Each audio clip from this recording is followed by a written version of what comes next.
자, 이어서 제26강입니다. 26강은 기본 강의, 중 강의 되겠습니다. 여러분들 지금까지 강의를 들어주셔서 감사합니다. 이제 1월달부터는 이 26강을 종강으로 하고 1월달부터 3월까지 시험형 강의를 좀 더 깊이 있게 공부하도록 하겠습니다. 자, 26강 마무리 종강해 드리겠습니다. 자, 페이지 746쪽입니다. 736쪽 보면은 4번 제조 수입업자에 대한 개선 명령 등 아주 중요한 부분은 아닌데 뭐냐면 한마디로 인증을 안 받은 거, 부품 같은 거 인증 안 받은 거 같은 게 돌아다닌단 말이죠. 그때는 다시 리콜하는 거죠. 그래가지고 행정안전분야관은 제조 수입업자, 판매업자, 대업자 등등에 대해서 일정 기간 정해가지고 어떡하냐, 개선하거라, 파기하거라, 수거하거라, 판매 중지하거라 이런 식으로 거기 명할 수 있다. 그 뜻입니다. 당연하죠. 우리가 불량품이 돌아다니니까 다시 회수하는 거나 마찬가지고 고치라고 하는 것입니다. 그 정도 하시면 되겠습니다. 이어서 제4장 737쪽 굉장히 중요합니다. 사실상 시험 문제는 앞에 용어 정의하고 제4장에서 제일 많이 나옵니다. 제4장이 제일 중요한 부분이 되겠습니다. 설치 신고 외우셔야 되겠네요. 승강기 설치 신고는 누가 하느냐? 설치 공사업자 합니다. 설치 공사업자가 설치한 다음에 누구한테 신고하느냐? 시도의사한테 신고합니다. 근데 2번 설치 검사, 설치 신고와 설치 검사는 다릅니다. 설치 신고는 설치 공사업자가 시도의사한테 신고하는 것이고 설치 검사는 누가 검사받느냐? 제조 수입업자가. 제조 수입업자가 설치 검사 받습니다. 누구한테 검사 받습니까? 행정안전부장한테 검사를 받습니다. 설치 검사는 제조 수입업자가 행정안전부장한테 검사를 받는다. 꼭 외우시기 바랍니다. 자, 그 정도 하시면 되겠고요. 그 다음에 가셔서 우리 739쪽 올라가서 739쪽 2번 승강기 자체 점검 안전검사. 여기가 해마다 나왔습니다. 두 문제 나오는데 여기가 가장 노른자 부위입니다. 이 부분이 가장 중요합니다. 거기 보니까 16, 19, 20, 21, 22, 23 작년, 재작년, 재지작년, 지지작년 다 나왔죠. 올해도 역시 1순위가 여기입니다. 그래서 이건 꼭 아시기 바랍니다. 1순위가 여기다. 1순위가 여기입니다. 특순입니다.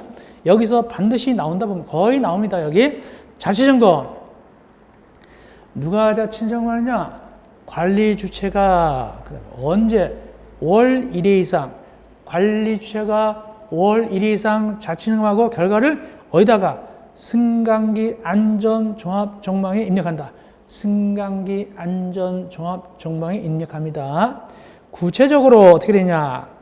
2번 자체점검 담당한 사람은 지체 없이 결과를 양호, 주의관찰, 긴급서류로 보내서 관리처에 통보하고 이때 관리처는 그 통보받으면 결과를 자체점검 후 5일 꼭 외우세요.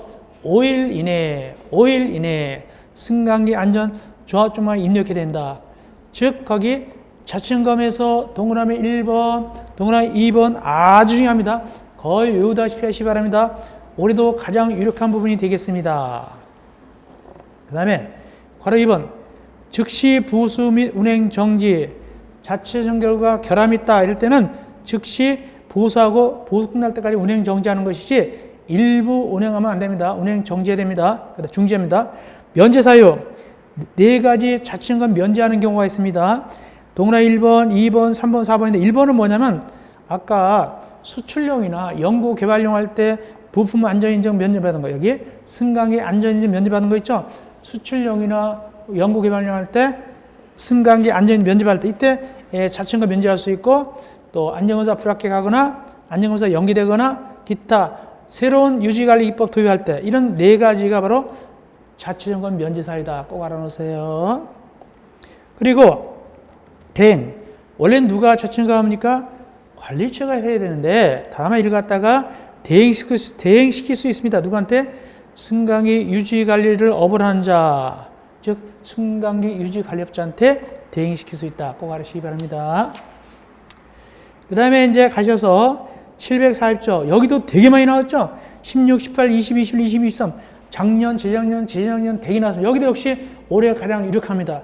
가장 노른자 부위가 여기입니다. 승강기법은 승강안전관리법은 검사입니다. 승강기 안전검사 몇 가지가 있다, 세 가지가 있다. 표 나오죠? 누구한테 받느냐 중요합니다. 행정안전부장한테 받습니다. 먼저 정기검사입니다. 정기검사는 중요한 게 뭐냐? 검사 주기는 2년 이하로 하되, 이거 중요합니다. 검사 주기는 2년 이하입니다. 실무에서는 이 2년 이하를 쪼개서 배웁니다. 6개월짜리, 1년짜리 배우는데 일단은 2년 이하입니다. 1년 이하. 실무도 잘 나옵니다. 이 부분 실무도. 다음 수시검사 읽어보시면 되는데 가장 잘 나오는 것이 뭐냐? 정밀안전검사입니다. 정밀안전검사 사유가 모두 4가지가 있네요. 1번 정기검사 수시검사 결과 원인이 불명확해서 사고 예방과 안전성 확보를 위하여 행정안전부 장관이 정밀안전검사가 필요하다 인정하는 경우. 두 번째, 승강기 결함으로써 중대한 사고나 중대한 고장이 발생한 경우 등이 있는데 가장 중요한 게 뭐냐? 3번은 꼭 외우셔야 됩니다. 정밀안전검사 대상 3번은 꼭 외우세요. 뭘까요? 설치 검사 판단부터 15년이 지났다. 설치 검사 판단부터 15년이 지났다. 요거 외우세요. 근데 요거는요, 또 이어서 뭐도 알아야 되느냐? 요거는 바로 거기 정밀안전검사 본문 보면은 그 후 3년마다 정기적으로 정밀안전검사 받아야 된다. 그 말이 보이죠? 그 본문에, 정밀안전검사 본문에 그 후 3년마다 정기적으로 정밀안전검사 받는다. 이게 어떤 거 연결되냐? 3번입니다. 즉, 이렇게 되는 겁니다. 설치검사 받으면 받는 날부터 15년이 지난 경우 정밀안전검사 받고 또 그 후 몇 년마다 3년마다 정기적으로 정밀안전검사 받아야 한다. 이렇게 세팅해서 꼭 외우시기 바랍니다. 잘 나옵니다. 그렇게 하시면 되겠습니다. 그 다음에 밑에 안전검사 불합격했다. 그럼 어떡하냐? 운행할 수 없습니다. 그래서 운행하려면 합격해야 운행할 수 있습니다. 그리고 다시 불합격하면 다시 받았습니다. 불합격하면 몇 개월 내에 다시 받아야 되냐? 밑에 4번, 밑에 4개월 이내에 다시 받아야 됩니다. 한번 불합격하면 4개월 내에 다시 받고 합격해야 사용할 수 있습니다. 운행할 수 있습니다. 다음에 면제도 하세요. 741조 안전검사 면제. 당연히 누가 면제할까요? 행정안전부장이 실시하니까 행정안전부장이 면제하는 것이죠. 몇 가지입니까? 2가지입니다. 첫째, 법 18조 1호부터 3호까지 뭘까요? 연구개발용, 수출용일 때 이때 승강기 안전인증 면제받았잖아요. 그때는 안전검사 셋 다 면제받을 수 있고, 두 번째, 정밀안전검사 받았거나 정밀안전검사 대상일 때는 해당 연도 정기검사만 면제할 수 있습니다.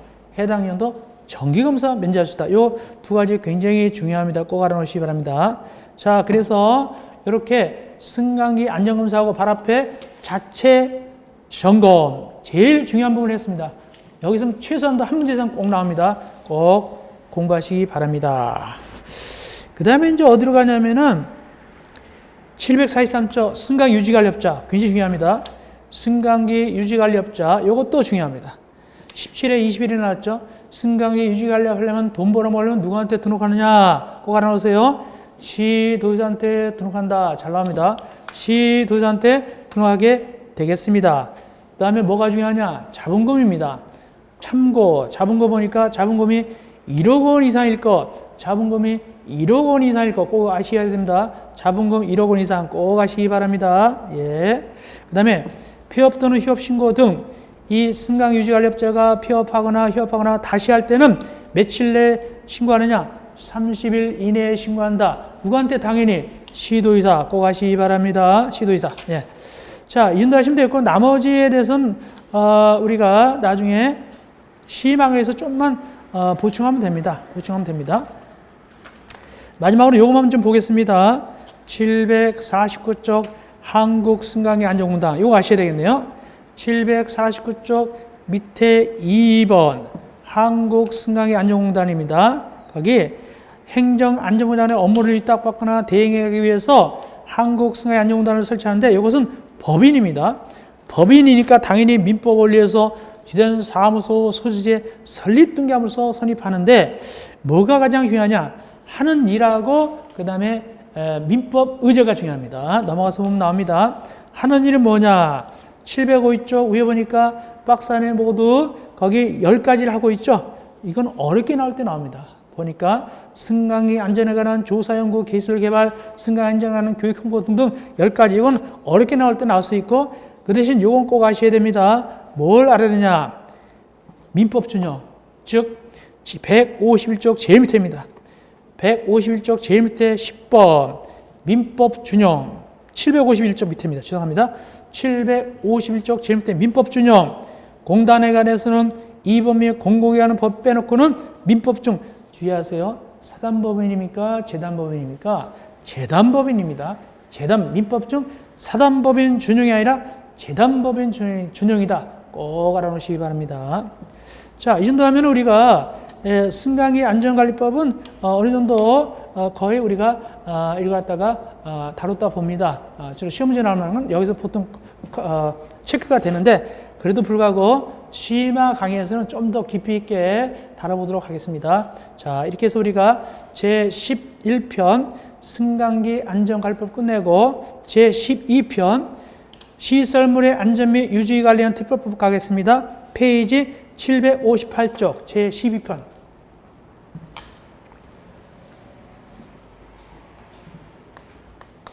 페이지 758쪽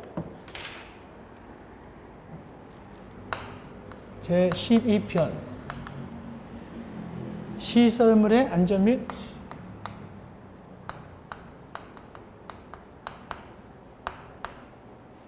시설물의 안전 및 유지 관리에 관한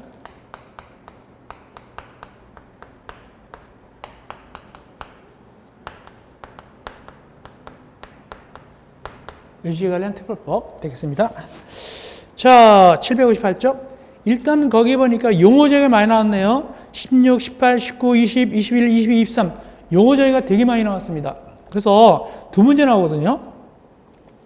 이 법은 두 문제 나온다. 특별히 용어 정의에서 한 문제 많이 나왔다. 그 다음에 이제 뒷부분에서 좀 중요한 걸 잡아드리겠습니다. 뒷부분은 이제 뭘 봤냐, 안전검사. 안전검사 부분이 중요합니다. 그래서 두 가지 맥인데, 하나는 용어 정의, 뒤에 하나는 안전검사. 이 두 가지가 안전점검이 중요한 내용이 되겠습니다. 자, 보겠습니다. 앞에 용어 정의, 또 하나는 뒤에는 안전점검. 이것이 맥입니다. 두 문제 나오는데, 용어 정의 봅시다. 일단은 시설물은 세 가지 종류가 있습니다. 제1종 시설물, 제2종 시설물, 제3종 시설물이 있는데, 거기 1종 시설물에 있어 쭉 나와 있죠. 특별히 1종 시설물에 있어서는 거기 공중의 이용 편의와 안전을 도모하기 위하여 특별히 관리할 필요가 있거나 이렇게 나가죠. 이럴 때 1종 시설물인데, 특별히 거기 미음입니다.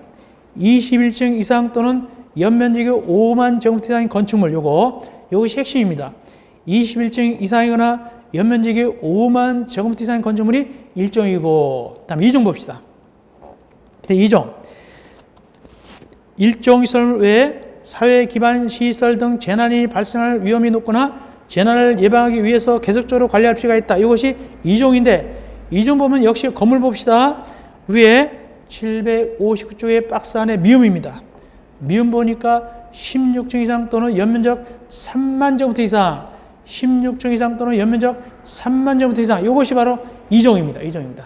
그래서 총 몇 가지가 있다? 제1종, 제2종, 3종, 이 세 가지가 있게 되는데, 1종, 2종, 3종인데 1종과 2종은 여기 표에 들어있죠. 3종은 지정을 하는 거예요. 나중에 지정합니다. 이거는 3종은 행정기관이 지정 고시합니다. 그때그때 달라요. 그래서 이건 지정 고시는 달라지고, 이건 표에 들어있습니다. 그런데 시험지 잘 나오는 거 금방 얘기했죠. 건축물 얘기했죠. 그걸 자세하게 표 보니까 759쪽 표 봅시다. 자, 이것이 굉장히 중요한데 천천히 살펴드리겠습니다. 먼저 공동택입니다. 공동택은 일종이 없습니다. 공동택은 아무리 높아도 일종이 없습니다. 2종밖에 없습니다. 16층 이상일 때 2종입니다. 16층 이상일 때 2종입니다. 그러니까 30층짜리 공동택, 30층짜리 아파트는 2종입니다. 40층짜리도 2종입니다. 1종 없습니다. 주의하세요. 공동택은 1종이 없다. 16층 이상일 때 2종이다.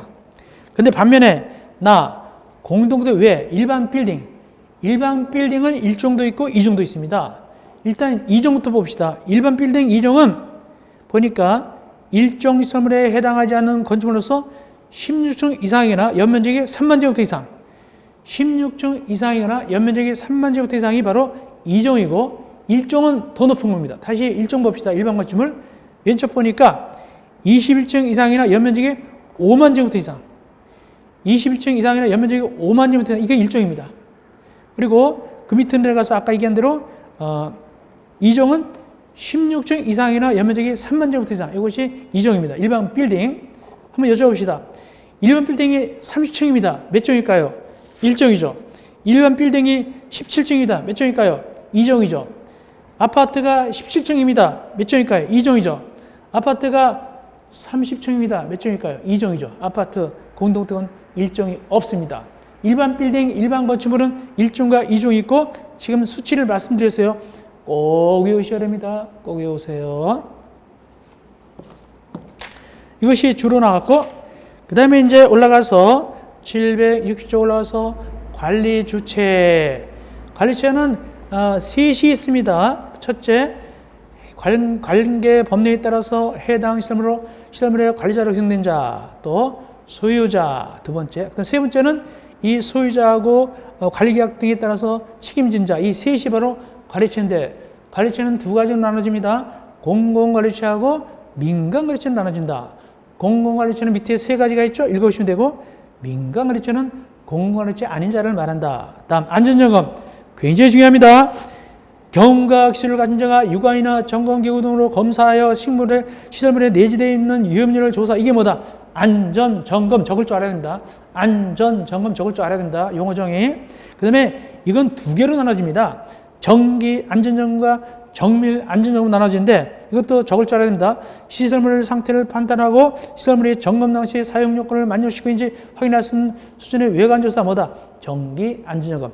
다음 정밀 안전점검은 시설물의 상태를 판단하고 시설물이 점검 당시에 사용 요건을 만족시키고 있는지 확인하며 시설물 주요 부재의 상태를 확인할 수, 이게 뭐 정밀 안전. 이렇게 안전점검 용어 정의, 정기 안전점검, 정밀 안전점검 구분해서 쓸 줄 알아야 됩니다.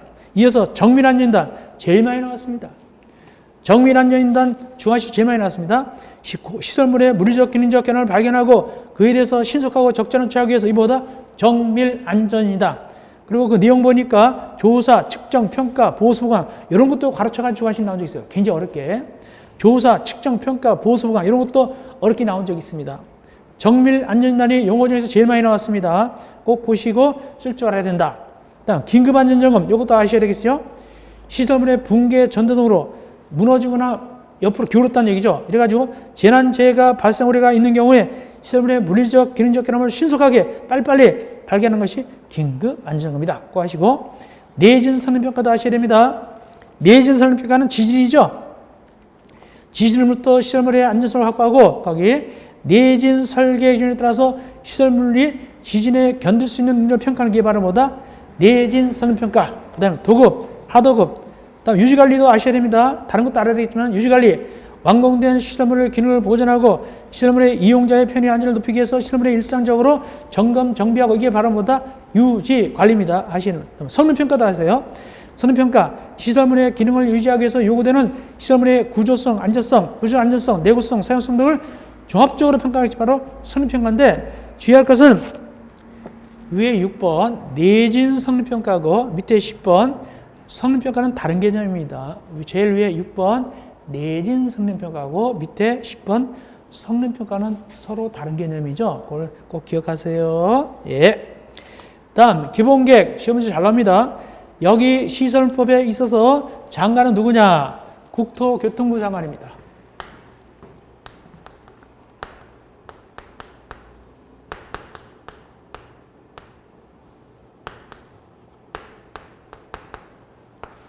그러므로 여기 기본계획 꼭 잘 나옵니다. 알아놓으세요.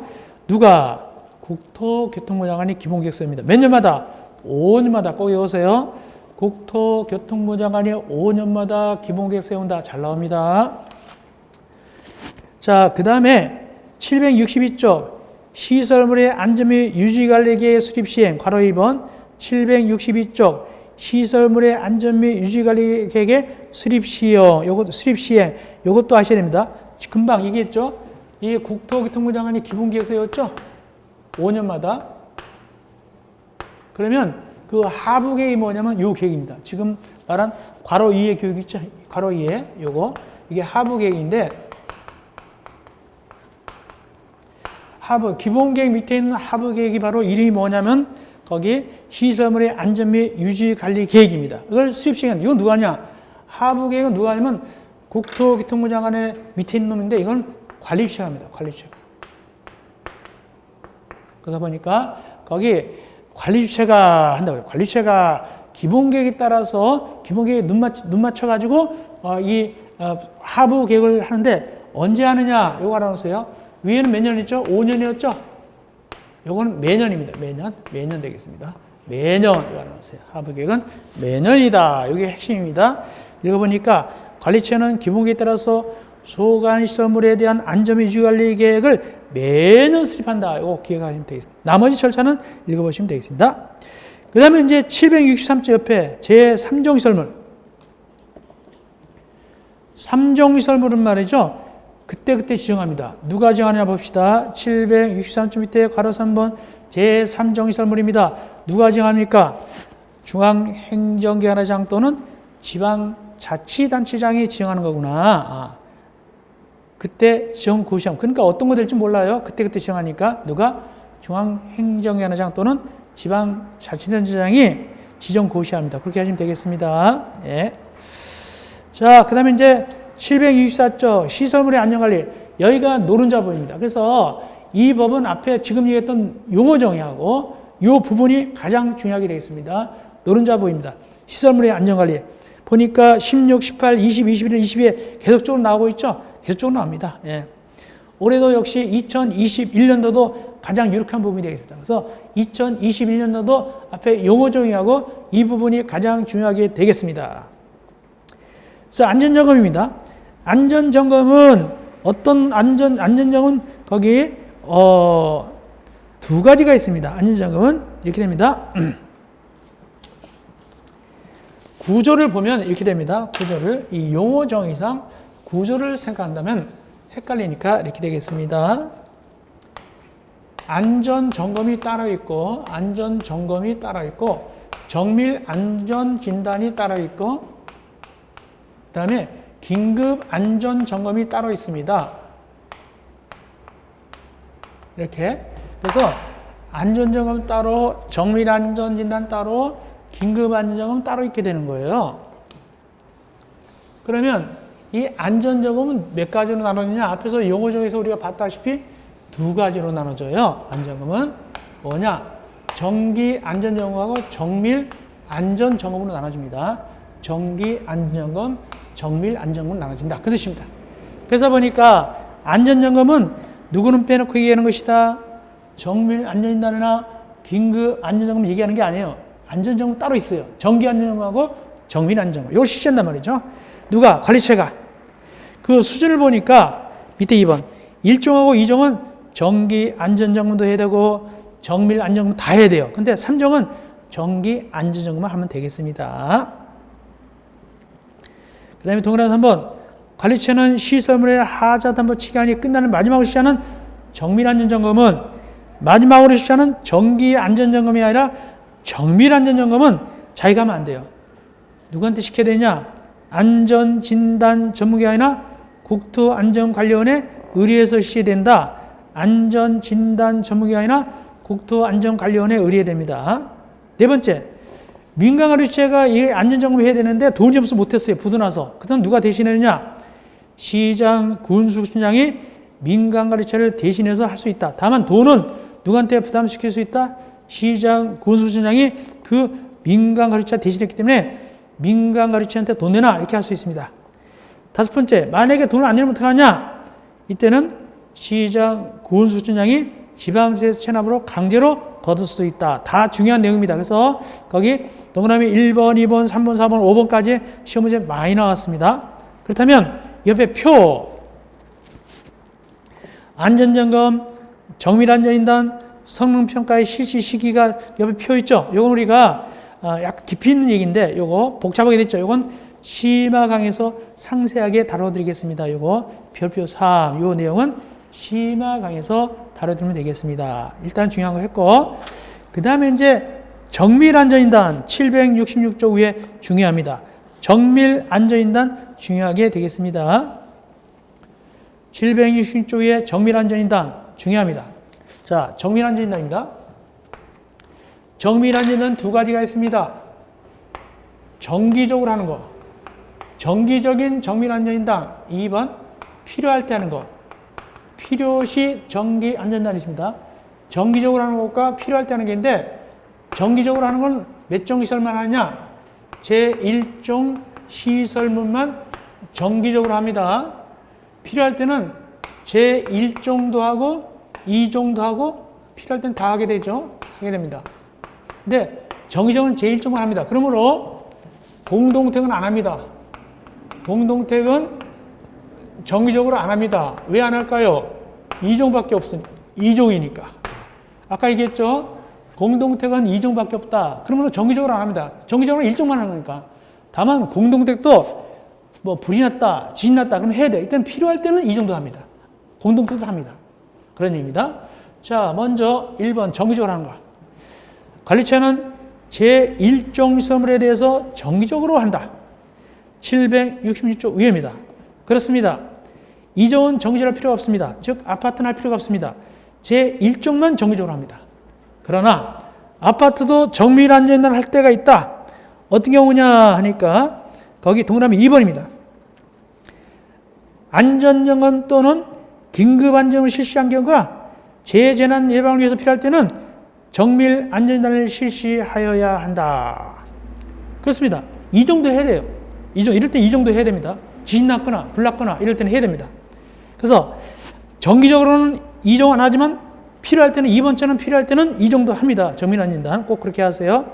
이 경우 13조 7항 17조 상이 뭐냐면 긴급 안전점검 또는 안전점검 결과를 보고받으면 1년 내 정밀 안전인단 착수하거라 그 뜻입니다. 긴급 안전점검이나 안전점검 결과 이거 큰일 났습니다. 그럴 때는 1년 내 정밀 안전을 착수해야 되겠습니다. 그 다음에 세 번째, 관리처는 혹시 내진 성능평가 받지 않은 건물이 있으면 정밀 안전을 실시할 때 같이 내진 성능평가를 포함해서 실시해야 됩니다. 내진 성능평가를 안 받은 건물이 있어요. 근데 정밀 안전 실시할 때는 같이 해버려야 됩니다. 안 받은 거를 포함해서 해야 됩니다. 그렇게 하시면 되겠습니다. 다음 세 번째. 그래서 이 정밀 안전인단 일종은 정기적으로 한다. 이게 중요합니다. 아파트는 2종이기 때문에 정기적으로 안 합니다. 그러나 필요할 때는 합니다. 이거 굉장히 중요합니다. 다음 긴급 안전점검. 긴급 안전점검은 어떻게 될까요? 시설물의 붕괴, 무너지거나 전도, 기울어졌을 때 큰일 나니까 긴급 안전을 실시합니다. 이 내용 정도만 아시면 되고 나머지는 우리가 심화 때 보면 되겠습니다. 자, 그 다음에 안전등급의 종류가 있어요. 768조 위에 보니까 안전등급의 종류가 있습니다. 즉 우수, 양호, 보통, 미흡, 불량, A부터 2등급까지 있죠. A가 가장 좋은 겁니다. 이건 나중에 우리가 심화 때 좀 보면 되겠습니다. 자, 그래서 가장 중요한 게 뭐라고요? 앞에 용어 정의하고 안전점검에 대한 내용입니다. 그 다음에 이제 기타 중요한 거 말씀드리겠습니다. 770조 밑에 770조 밑에 8번 안전점검 지침 중요합니다. 770조 밑에 8번 안전점검 지침. 국토교통부 장관은 대통령령으로 정한 바에 따라서 안전점검, 정밀안전단, 긴급안전점검 실시 시기, 방법, 절차 등의 안전점검 지침을 작성해서 관보에 고시한다. 누가? 국토교통부 장관. 많이 나왔습니다. 지침은 누가 작성해서 고시한다? 국토교통부 장관. 많이 나왔습니다. 꼭 알아놓으세요. 이어서 마지막으로 뭐 보냐면은 안전진단 전문기관 등록, 즉 774점 밑에 중요합니다. 714점 밑에 안전진단 전문기관의 등록입니다. 예. 즉 시험지 잘 나옵니다. 안전진단 전문기관 등록 774점 밑에 1번 시설물의 안전점검 등 또는 성능평가를 대행하는 자는 기술력, 장비 등을 갖춰가지고 누구한테? 시도의사한테 등록한다. 꼭 알아놓으세요. 시도의사한테 등록한다. 이거 굉장히 중요합니다. 그 다음에 세 번째도 아셔야 돼요. 등록사항이 변경됐으면 며칠 내 시도의사한테 신고한다? 30일 내 시도의사한테 신고한다. 30일 내 시도의사한테 신고하게 되겠습니다. 예. 예, 그 정도.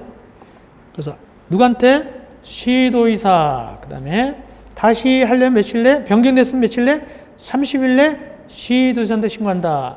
등록은 누구한테? 시도의사. 굉장히 중요합니다. 쉬운 것 같아도 많이 나옵니다. 예, 그 정도 보시면 되겠네요. 됐고요. 예.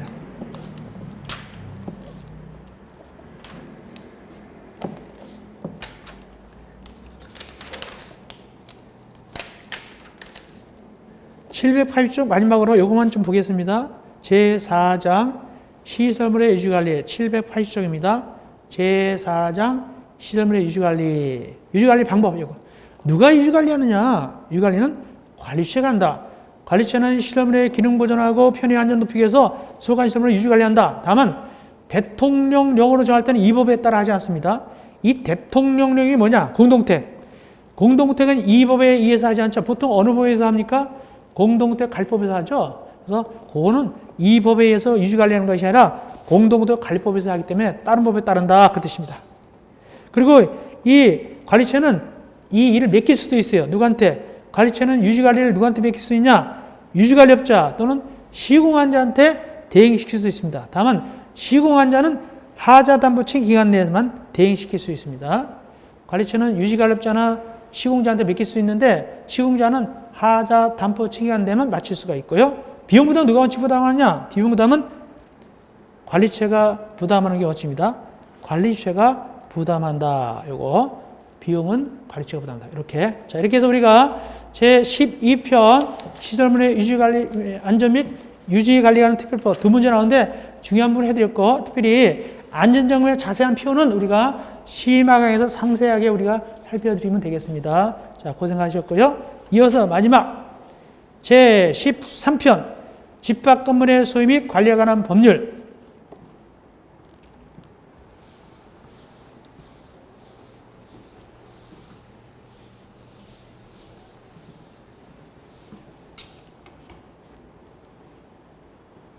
페이지 796 제13편입니다. 마지막 편이 되겠네요. 집합 건물의 소유 및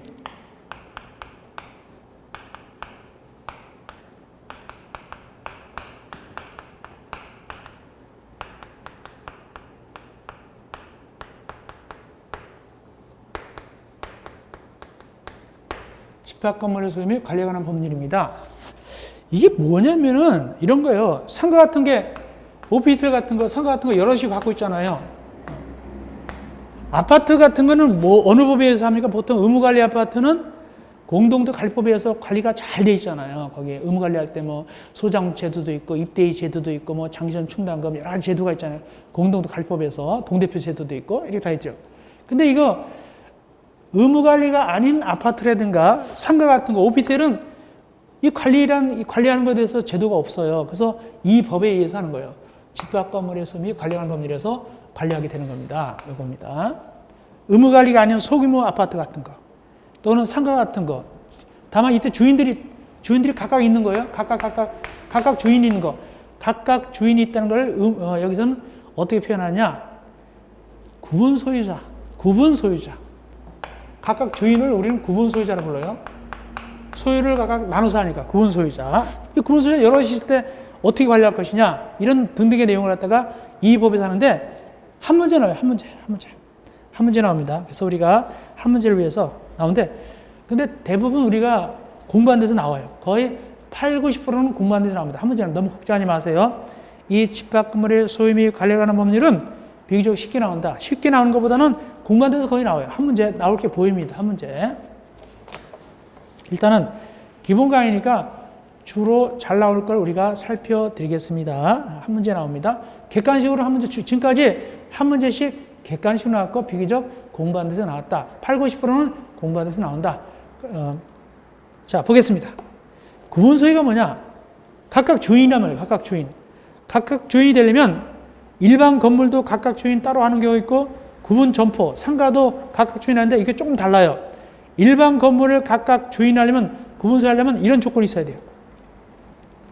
이게 이제 각각 주인하려면 구분 소유하려면 어떤 조건이 있어야 되냐? 구조상, 이용상 또는 기능상 독립돼야 돼. 독립.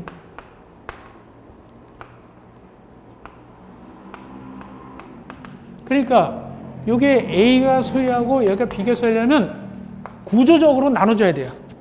완전히 나눠져야 된다. A하고 B, 상가도 따로따로 나눠지고 오피스도 따로따로 나눠야 되지.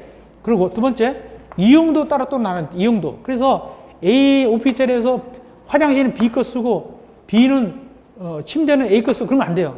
따로따로 이용도 독립하고 구조적으로 나눠져야 돼. 이걸 갖다가 이런 요건하에서 구분 소유되고 여기도 소유권 주고 여기도 소유권 주는 겁니다. 이것이 바로 구분 소유가 된다. 이게 일반 건물이에요. 근데 구분 점포, 상가. 구분 점포는 조금 달라요. 특정 상가입니다. 이거는. 구분 점포는 특정 상가인데 어떤 경우냐. 저기처럼 구조상, 이용상 독립 필요 없고 이용상 구분만 하면 돼. 이용상 구분. 이용상 구분 내지 독립만 하면 됩니다. 구조적은 필요 없어요. 구조적은 필요 없어요. 즉 이런 겁니다. 모든 상가가 아니고 특정 상가입니다.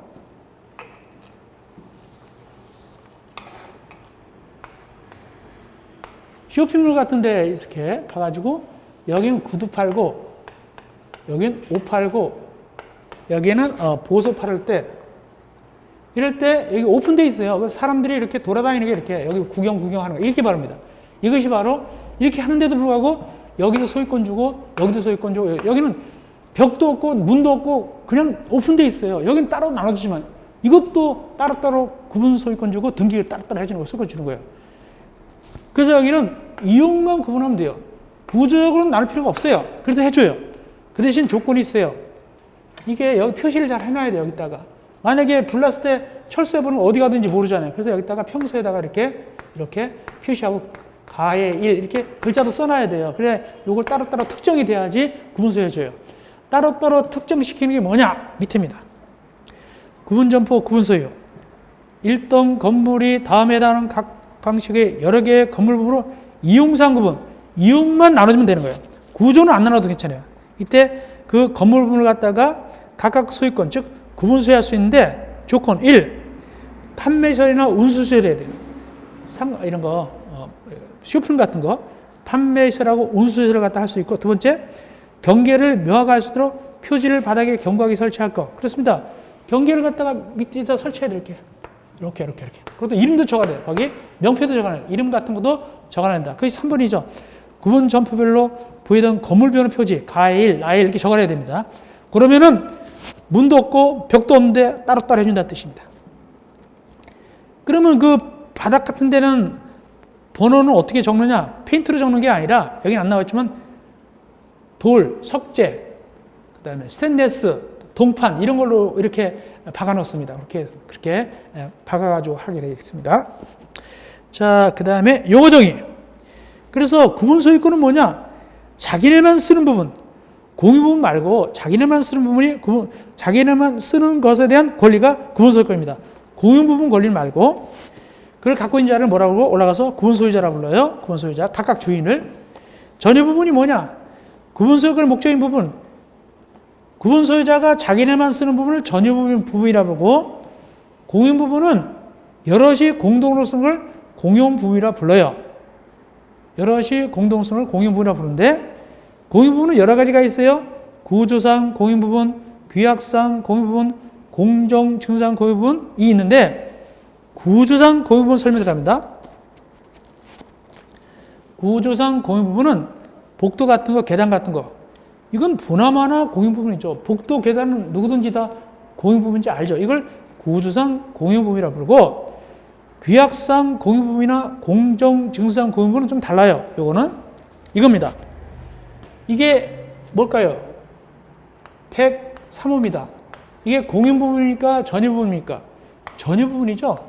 근데 전유 부분이었는데 이걸 갖다가 이게 누가 소유했냐면 갑이 소유했어요. 갑이 이걸 갖고 있었는데 갑이 이사 간대요. 갑이 이사 간다고 그러니까 이 나머지 사람들이 이걸 사가지고 공부방을 만드는 거예요. 공부방을. 그러면 전유 부분이 뭐로 변하는 겁니까? 공용 부분으로 변하죠. 공용 부분을. 다만 이 나머지 사람들이 서로 간에 협력이 되어 있죠. 이걸 뭐냐면 규약을 맺거나 찬성한다는 얘기죠. 공정증서하거나. 나머지 사람들이 규약 맺거나 공정증서해서 이 전유 부분을 공용 부분으로 변화시키는 거예요. 이럴 때는 규약상 공용 부분, 공정증서상 공용 부분이 됩니다.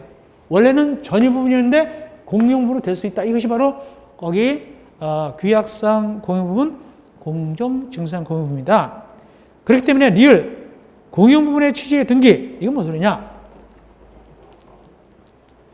굳이 여기 복도나 계단, 즉 구조상 공용 부분은 복도, 계단 같은 거는 공용 부분이라고 등기할 필요가 없어요. 당연히 아니까 복도, 계단은. 그런데 요거는 사람들이 아직도 뭐로 오인할 수 있냐? 계속 전유 부분으로 오인할 수 있단 말이죠. 그래서 이제는 전유 부분이 아니고 공용 부분이 됐습니다라고 등기를 해놔야 돼요. 그것이 공용 부분의 취지에 등기를 한다. 그것이 동그라미 리을입니다. 대지사용권.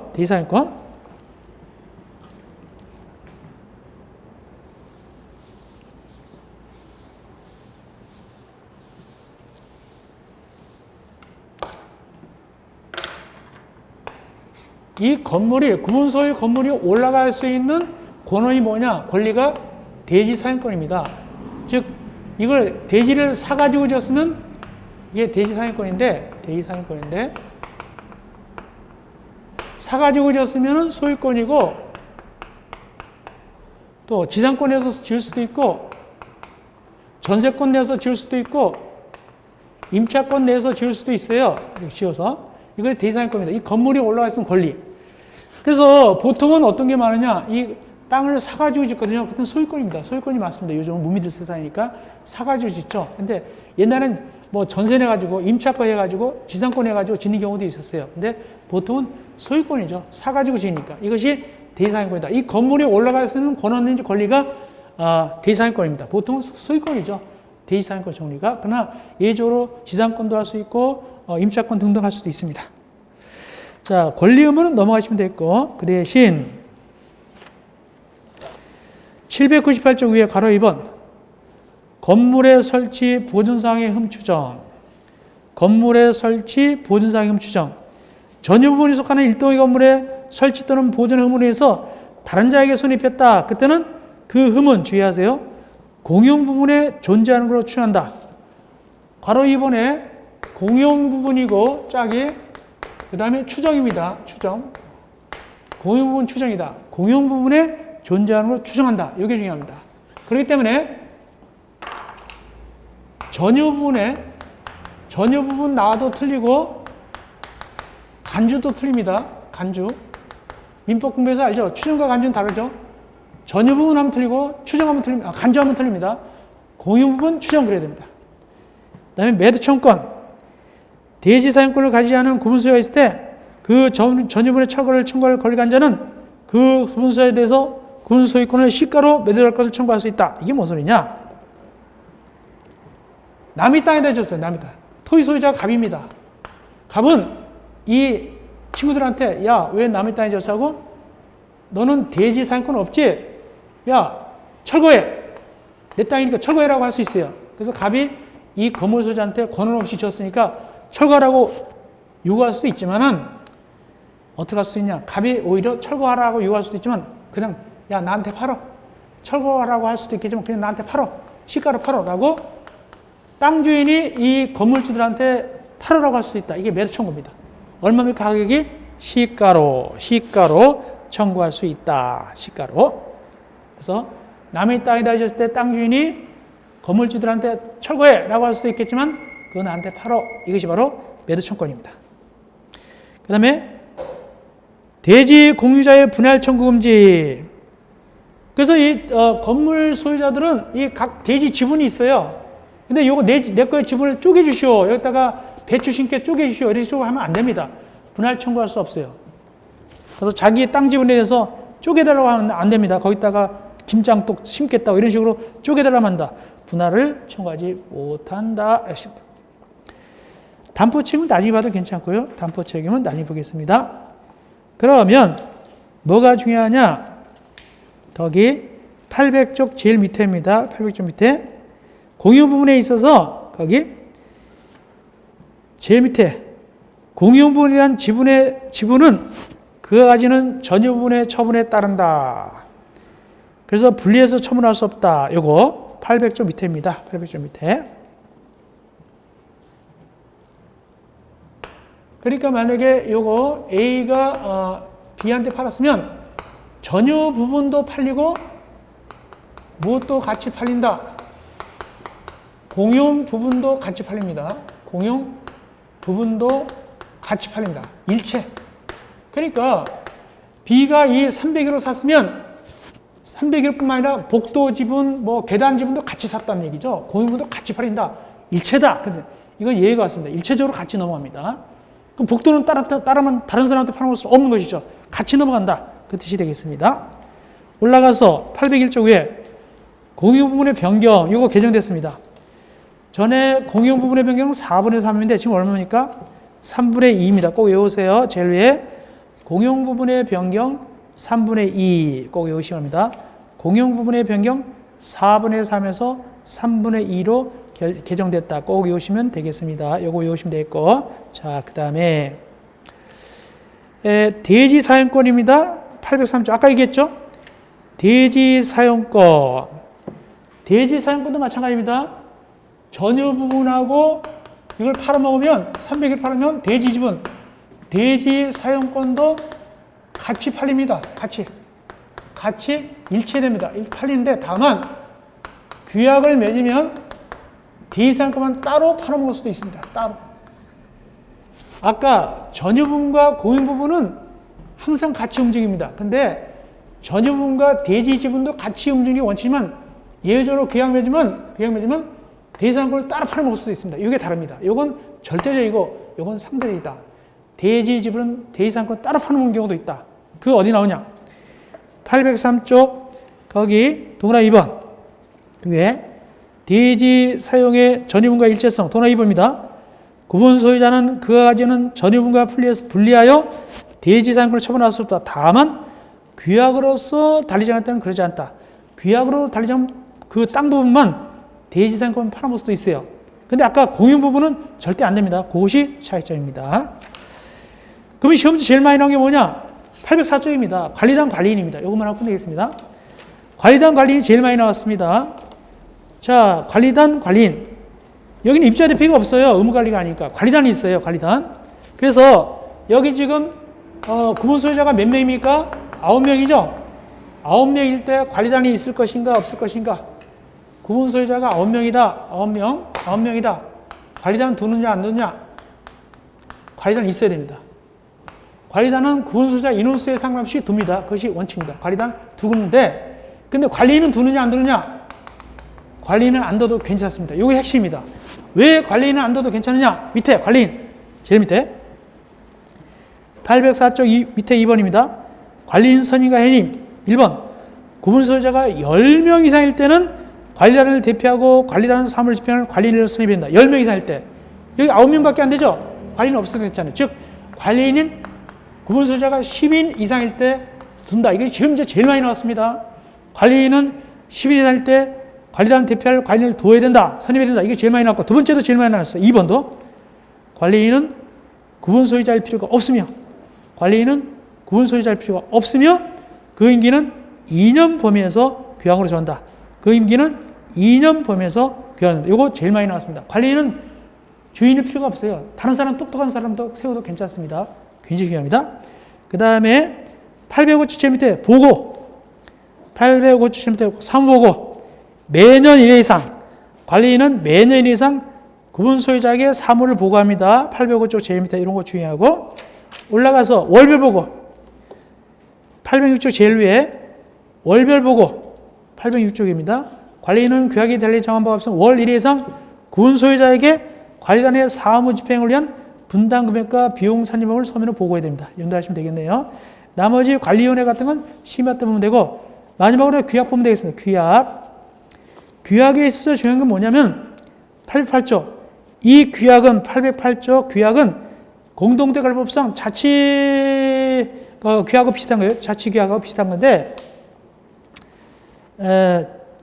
거기 뭐가 중요하냐면은 괄호 2번 규약의 설정 변경 폐지 얼마입니까? 4분의 3 꼭 외우세요. 규약의 설정 변경 폐지는 관리단체에서 구분소유자 4분의 3 이상 및 4분의 3 이상 찬성. 요거 4분의 3 중요합니다. 요거 외우시면 되겠네요. 그 다음에 옆에 집회.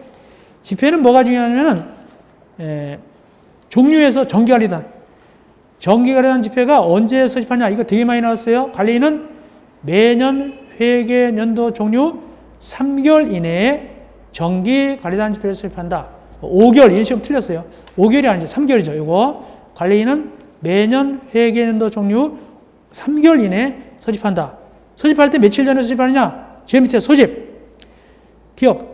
관리단 집회 소집하려면 일주일 전에 회의 목표사항을 구체적으로 통지한다. 일주일 전입니다. 또 제일 밑에도 나왔어요. 소집 안 하고 하는 경우 있다. 얼마가 동의가 되면 구분소유자 전원이 동의가 되면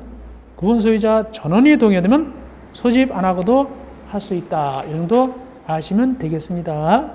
예, 그런데 하시면 되겠네요.